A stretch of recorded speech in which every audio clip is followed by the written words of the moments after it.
In terms of the team news then, we'll go through the two sides for you now, starting with our... you know what, I'm going to let Dave do it because it's easier. Number 2, Reese McNally. 3, Brad Nicholson. 4, Andre Jones. Number 5 and captain, Hamza Ben Sharif. Number 6, Prince Ekpolo. Number 7, Kane Felix. Number 8, George Cantrill. Number 9, Chris Stang. Number 10, Aaron Solomon. And number 11, Gabriel Johnson. All it takes is a good run of form and you're back there, but we have to get there, obviously, and Leamington are going to do everything they can to stop that and get some more points. Playing for pride at this point, no threat of relegation for them, really. It's all about getting us back up there. Absolutely, that sums it up quite nicely. We are underway now in this first half here for Brad Nicholson. Instead, Gabriel Johnson takes it quickly and throws it away. Very, very careless there by the man that's starting this game on the left-hand side of midfield. Now Felix looking to thread it through, but ace this corner now coming in from the right-hand side. Lofted at waist height, missed by everyone in a yellow and black striped shirt, and then sent forward. Good play from Prince Ekpolo.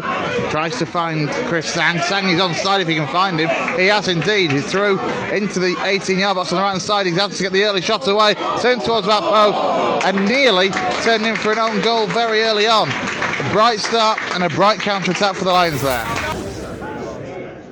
Now Johnson sending the ball forward up towards Chris Sang. It just seems to bounce off him, but it's dropped for Aaron Solomon. Solomon down that left-hand channel, finding Kane Felix. Felix back to Solomon again. Solomon looks to try and get the run on the number 4 of Joe Clark. The cross does come in towards that post. It forces the keeper to tip that away from danger.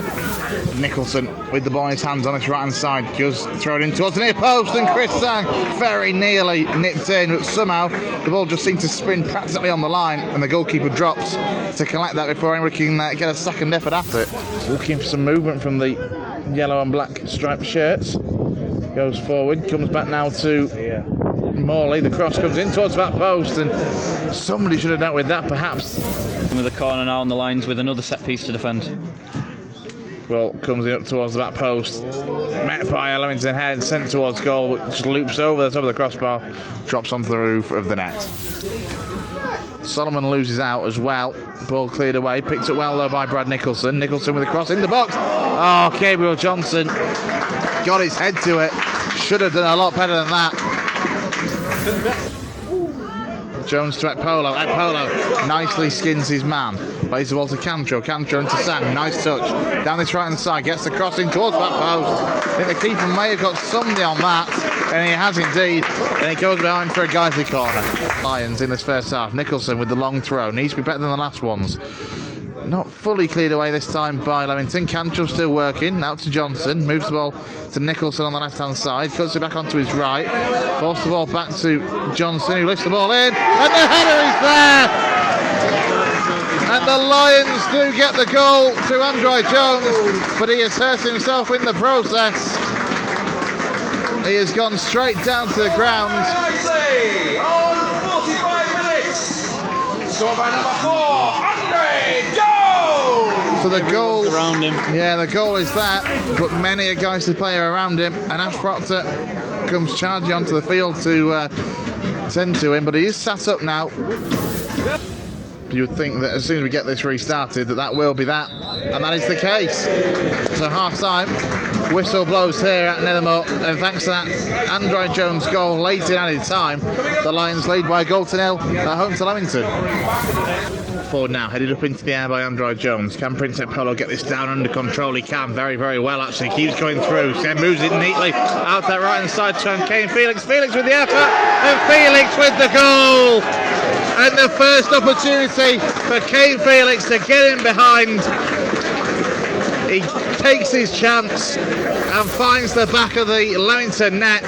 Brilliant work from Pinsec Polo though to take the ball from the centre of the park to just outside the 18-yard box, slips it out to Felix. Felix with his right-footed shot, slight deflection, loops over and into the back of the Guiseley net, into the Leamington net. Guiseley, 2 goals to the good, 2-0 to the Lions. Ball away down that right-hand side, still going, getting away from the Leamington man. Plays a great ball through to Chris Sang, who is onside. Can he find Felix in the centre? Sang gets the low on there, looks to find Felix. Jake Weaver, the goalkeeper, does well though, goes down low, collects the cross.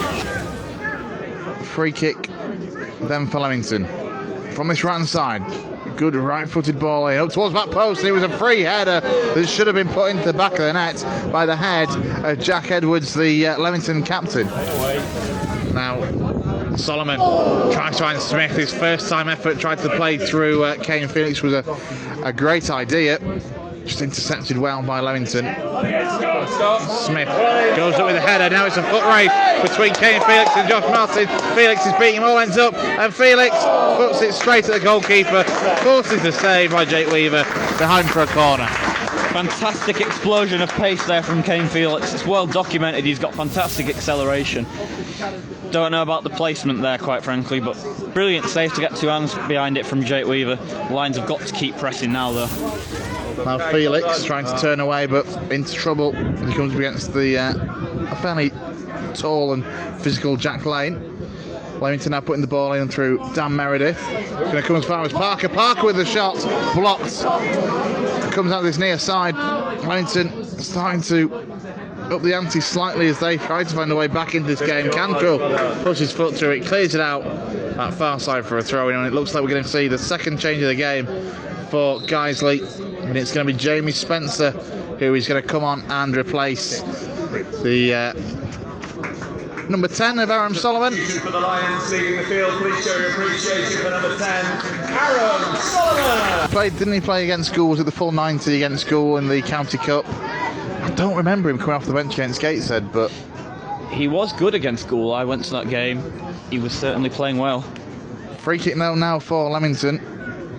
On the left hand side, as they will look to swing the ball into a crowded penalty area as they look to get themselves back into this game. And a header goes narrowly wide there from Josh Martin.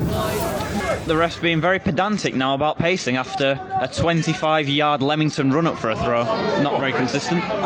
Now Polo looks to slide the ball out to that right-hand side to Cantrell. Can the low cross come in? It is into the side netting, behind for a corner kick. He overcuts his run a bit there, but looks like we've got a corner out of it, so all well and good. Thinking about a shot from this corner, given Gloucester. Corner comes in from, went by a guy's head, drifts out behind for a corner kick, throw-in, then clears it, comes out as far now as the number 3, Stefan Morley, just inside the half, long diagonal pass to find the substitute, the number 15, the shot comes in from Connor Taylor, easy for Redway to deal with. He's being added on, of which we are into now. The end of the second half. Say just additional minutes. Oh my God! Penalty to Guiseley. Well, you can tell about that one, Joe, because I was looking at my watch to see what we had left. Jamie Spencer was on his way out of the box and he's actually been tripped over. He's demanding that he takes the penalty. Gabe and Kane are very outraged. Jamie wants it. He was dribbling out the box and an outstretched foot has taken him down. Probably no need to do what they did, really. So a penalty for Guiseley, and Jamie Spencer has won it and is therefore desperate to take it. I'm not sure if he's on the list, but given how determined he is to take it, there's a lot of pressure on his shoulders here. Jamie Spencer steps up, right-footed, into the back of the net. The Lions get a third goal and wrap up all 3 points this afternoon. Yeah, the Ducksins, Hereford at home is over. 3 goals at home, 3 different goal scorers. It's fantastic to see, and it's a big 3 points for the Lions. 3 points they needed after such a disappointing display last time out. Yeah, and on his first league appearance of the year, of 2020, he's on the score sheet. And as I say, that will surely wrap up all 3 points. Brad Wade sends it down, and there we go. Johnny Irwin blows the full-time whistle on what has been an excellent afternoon in the end for the Lions. A 3-0 win with 3 different goal scorers. Androy Jones, Kane Felix and Jamie Spencer from the penalty spot on the score sheet in front of 584 here at Nethermore Park. A very well-earned 3 points out of a game which took a long time to burst into life. But full-time here at Nethermore Park. Guiseley 3, Leamington FC 0. 3-0 win today. Perfect result really for Guiseley. Yeah, it is. You know, you look at the previous 2 performances and results before this, which has really put us on back foot and been disappointing. 1-0 against Telford at half time, 2-0 up against Gateshead after 85 minutes, and get 1 goal, 1 point out of the 2 games. And then today, you know, I don't think we're at our best today. I think at times in other games we played better. But, you know, we're gradually learning how to grind results out, and like you say, 3-0's perfect home performance, so really happy. Perfect response really after a really bad defensive performance in the last period against Gateshead. Yeah, like I've just mentioned, you know, to come in to be at 85 minutes against a full-time team wherever they are, and to concede 2 goals, it was disastrous for us at the time. But we're a young group, we're learning on the job. A lot of them have never played this level before, and to be where we are now, we're slowly improving. Off the ball, on the ball, as mindset, as mentality, everything's got to improve because these lads are not used to this level of football, and hopefully, you know, slowly but surely we're getting there. Yep, and a fantastic man of the match performance for Prince Ekpolo today. Yeah, he's another one that, you know, he's jumped up 2 divisions. He's been patient when he's got here. I saw him earlier on in the season play. Kept an eye on him all the time, and we're just about getting the timing right. We've got it right. He's come into the group, fitted in really well, and when he's got his chances, really took it. And you know, I thought there were quite a few good performances today. And long trip up next to Kings Lynn. How do you see that one going? Well, obviously it is what it is. I think they've gone to Gateshead today and beat Gateshead, who was the 11 unbeaten. So it just shows that, you know, they are there for the long haul, and at the minute they are the team to beat. So it's a long trip for us, huge trip for us, against probably the best footballing team in the division. So again, a different learning curve for our young group. A totally different game altogether from what we've had today. But as like I've just said, we're learning on the job, and we need to adjust to different environments, and it will be no tougher game next week than going to Kings Lynn. Thanks, Russ.